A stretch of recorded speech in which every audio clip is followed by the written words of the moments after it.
और जो माहौल बना दिया बीजेपी ने, उसमें अगर इकरा हसन को टिकट दिया गया तो चुनाव कम्युनल सा ही हो जाएगा। फिर जो गठबंधन का प्रत्याशी 1.5 लाख प्लस हिंदू लेके आ जाएगा, वो जीत जाएगा। नमस्कार, स्वागत है आप सभी का हिंदुस्तान 24 पर और मैं आप सबके साथ विपिन चौधरी। कैराना लोकसभा पश्चिमी उत्तर प्रदेश की एक बड़ी ही हॉट सीट है। इस सीट को लेकर अक्सर चर्चाएं होती रहती हैं। इस सीट से वर्तमान में भारतीय जनता पार्टी के प्रदीप चौधरी सांसद हैं। 2024 का ये जो लोकसभा चुनाव आने वाला है, क्या इसमें एक बार फिर से इस लोकसभा सीट पर भारतीय जनता पार्टी रिपीट हो सकती है या किसी और प्रकार की संभावनाएं अब की बार हैं? बातचीत करने के लिए आज हमारे साथ पूर्व छात्र संघ अध्यक्ष संतरपाल मौजूद हैं। राजनीति की बड़ी अच्छी जानकारी इन्हें है। संतरपाल जी, बहुत बहुत स्वागत करता हूं आपका हिंदुस्तान 24 पर। विपिन जी, हिंदुस्तान 24 पे आपका और आपकी पूरी टीम का बहुत बहुत स्वागत, अभिनंदन। संतरपाल जी, क्या नज़र आ रहा है कैराना लोकसभा सीट पर? क्या एक बार फिर से भाजपा रिपीट हो सकती है या किसी और प्रकार की संभावनाएं हैं? देखिए विपिन जी, संभावनाएं तो अब किसी और दूसरी प्रकार की भी बन रही है।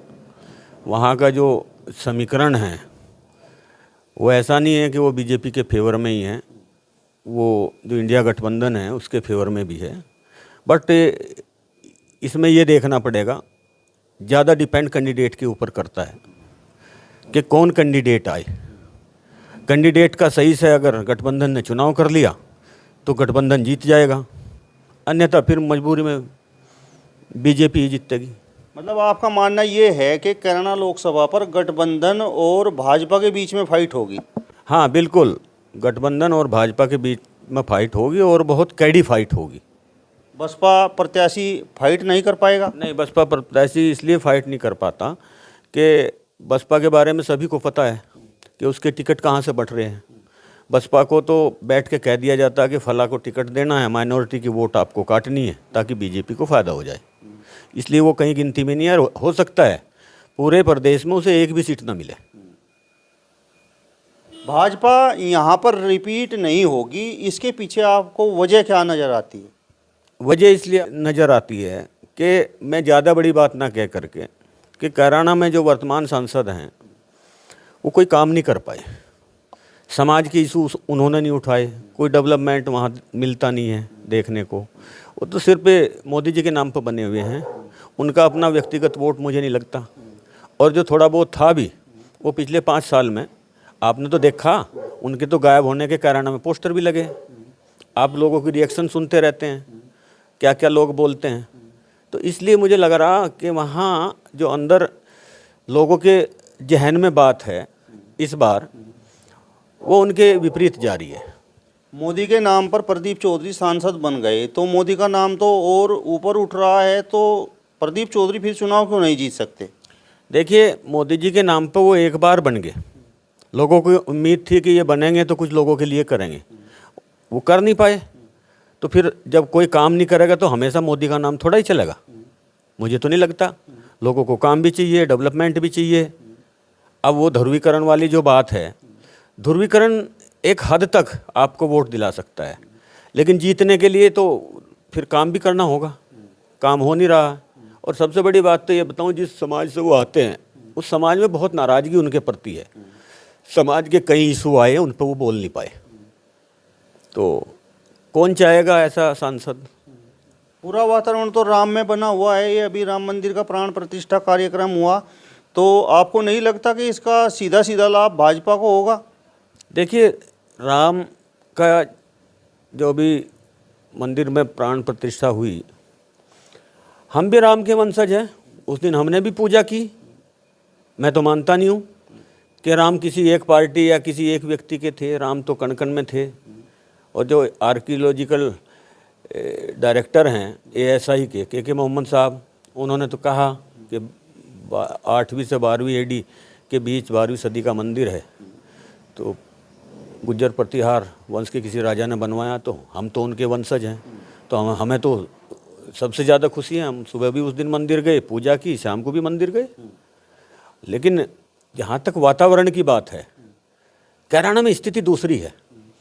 जैसा वातावरण हिंदू मुस्लिम करने का हुआ है ध्रुवीकरण का, तो उसमें गठबंधन में भी जो लोग हैं वो बहुत मजबूत हैं। वहाँ से वहाँ का जो एक कहना चाहिए केमिस्ट्री है बन रही है वोटिंग की, वो फिलहाल बीजेपी के फेवर में नहीं है।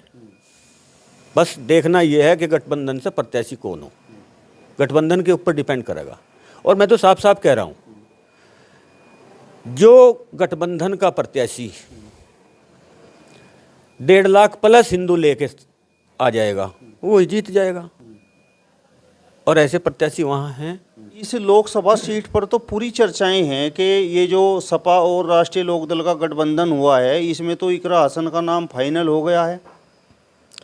ऐसा कुछ नहीं है, ये र्यूमर हैं। अभी तक सहमति हुई है, हमने भी जहाँ तक सुना है कि लोकदल में और इनमें गठबंधन की बात हुई है, कुछ सीटों के लिए सहमति हुई है, लेकिन कौन सीट किस पे जाएगी ऐसा कुछ नहीं है।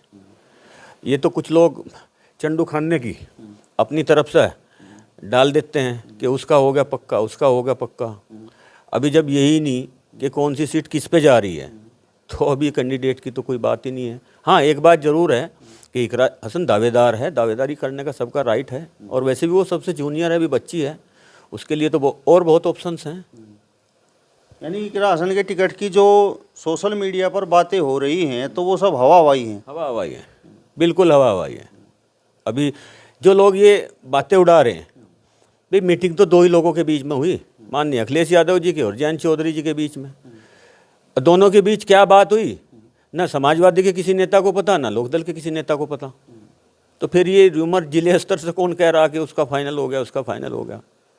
मतलब आपका विश्लेषण इस लोकसभा सीट पर गठबंधन के पक्ष में ये बात कहता है कि गठबंधन से अगर कोई हिंदू प्रत्याशी चुनाव मैदान में आए और जिसके पास अपना प्लस में वोट हो, वो यहाँ से चुनाव जीत सकता है। बिल्कुल, गठबंधन का ऐसा प्रत्याशी जो हिंदू वोट को खींच सके, और हिंदुओं में भी अगर गुज्जर प्रत्याशी होगा, और गुजरों में भी मैं खुल के कह रहा हूँ, अगर चौधरी इंदर सेन जी प्रत्याशी होंगे तो डेफिनेटली जीत जाएंगे, अन्यथा सीट लूज कर जाएगी। क्योंकि अभी का माहौल है, उनके प्रति लोगों में सहानुभूति है। वो इलेक्शन भले ही हार गए हों, लेकिन वो एक नेता हैं। चौधरी यशपाल सिंह जी का नाम उनके साथ जुड़ा हुआ है। गंगो नकुड़ में तो उनका अपना बहुत बड़ा वोट बैंक है, साथ में फिर लोकदल का वोट बैंक जुड़ जाएगा, और माइनॉरिटी का तो झुकाव आपको पता इंडिया गठबंधन के साथ है ही है। माइनॉरिटी किसी मुस्लिम नेता के साथ नहीं है या किसी और नेता के साथ नहीं है, माइनॉरिटी तो आज की डेट में गठबंधन, इंडिया गठबंधन के साथ है, माननीय अखिलेश यादव जी के साथ है। अगर जब माइनॉरिटी उधर है और प्लस हिंदू लेके चले जाओ तो जीत रहा है गठबंधन। जिस तरीके का आज का माहौल है और जो माहौल बना दिया बीजेपी ने, उसमें अगर इकरा हसन को टिकट दिया गया तो चुनाव कम्युनल सा ही हो जाएगा। फिर हिंदू वोट आएगा,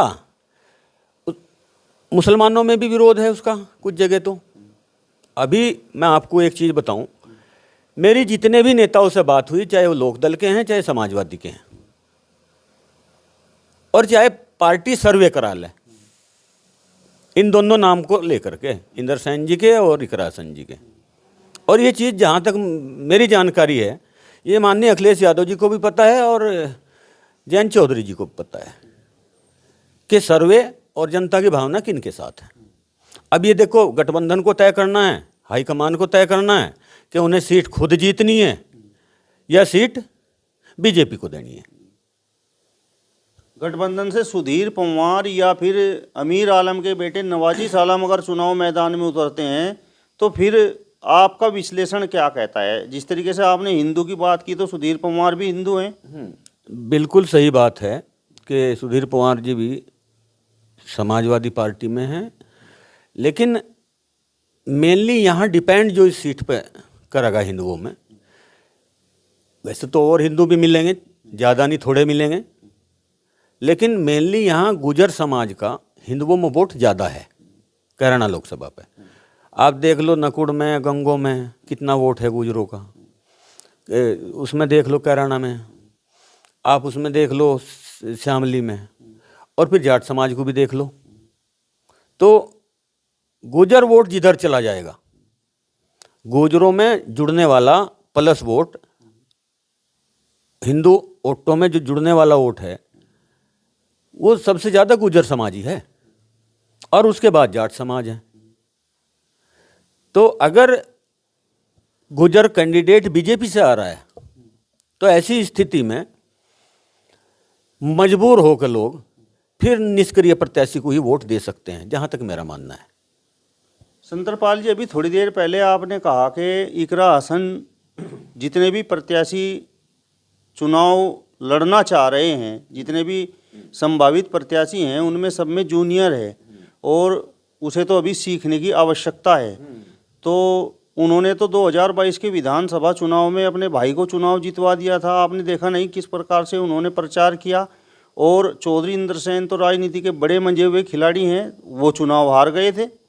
देखिए, इंद्रसेन जी का चुनाव हारने का रीजन और था, कभी फिर बात करेंगे। लेकिन जो कैराना में नाहिद हसन को जेल हो गई थी, चुनाव से पहले ही बंद कर दिए थे जेल में, तो उसका जो सहानुभूति मिली ना, उसकी वजह से वो जीत गया, समझे। और दूसरा मैं एक चीज़ और कह रहा कि जब ऑप्शंस वहाँ किसी दूसरे को दे दिया जाएगा तो वो भी जीत जाएगा। आज नाहिद को हटा के या इकरा को हटा के किसी दूसरे को दे दो, मुस्लिम को ही वहाँ से टिकट, वो भी जीत जाएगा। ऐसा नहीं है, अपॉर्चुनिटी जिसे मिलती है वो। और देखो, लोकसभा का चुनाव होना हर एक विधानसभा का चुनाव होना, दोनों में अंतर है। मेरा सवाल आपसे ये है कि जिस तरीके से आप कह रहे हैं कि कैराना लोकसभा पर गठबंधन से चौधरी इंद्रसेन अगर चुनाव लड़े तो बहुत मजबूती के साथ चुनाव लड़ेंगे, तो उसका आधार आखिर क्या है? आधार ये है कि चौधरी इंद्रसेन जी के पास करीब जो हमारा हिंदू गुजर वोट है वह आज 80% है उनके पास, 80%। प्लस उसमें जाट समाज जुड़ रहा, प्लस जितनी ये विधानसभा हैं इनमें उनका जो छोटी तबके की जातियां हैं वो भी हर विधानसभा में 10-10, 12-12 हज़ार उनके साथ हैं। तो ये जीत का आधार है। गंगो नकुड़ से ही अगर वो लड़ें तो कम से कम 1 से सवा लाख की बढ़त लेके चलेंगे। आगे थाना भवन जो सीट है वो लोकदल की और समाजवादी की मिली जुली है, तो पहले भी लोकदल ने जीती, अभी शामली में भी लोकदल का आधार है, और वहाँ कुछ हमारा वोट जुड़ जाएगा, समाजवादी पार्टी का वोट जुड़ जाएगा, लोकदल का वोट जुड़ जाएगा। ऐसी कैराना में आप देख लो, कैराना में हमारा भी आधार है, पार्टी का भी आधार है, लोकदल का भी आधार है।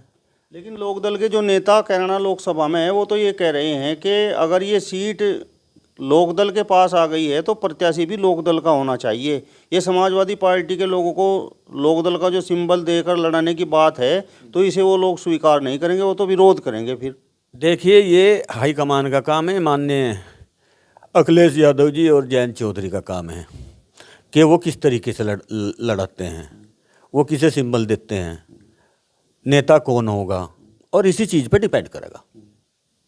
अगर प्रत्याशी का चयन गलत हो गया तो सीट हार जाएंगे, और फिर मुझे नहीं लगता कि यहाँ से गाजियाबाद तक कोई सीट मिल रही।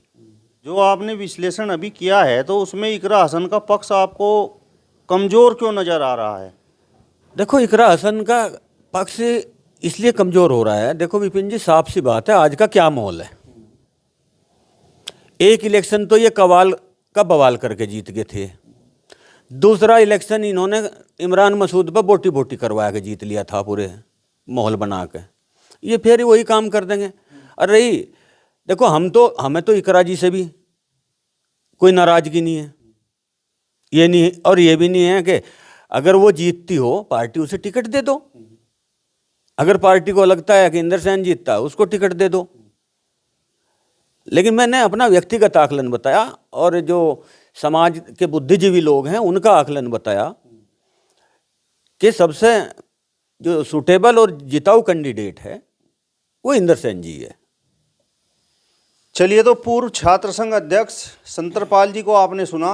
फिलहाल इस वीडियो में बस इतना ही। अगली वीडियो में फिर आपसे मुलाकात होगी, तब तक बने रहिए हिंदुस्तान 24 के साथ। नमस्कार।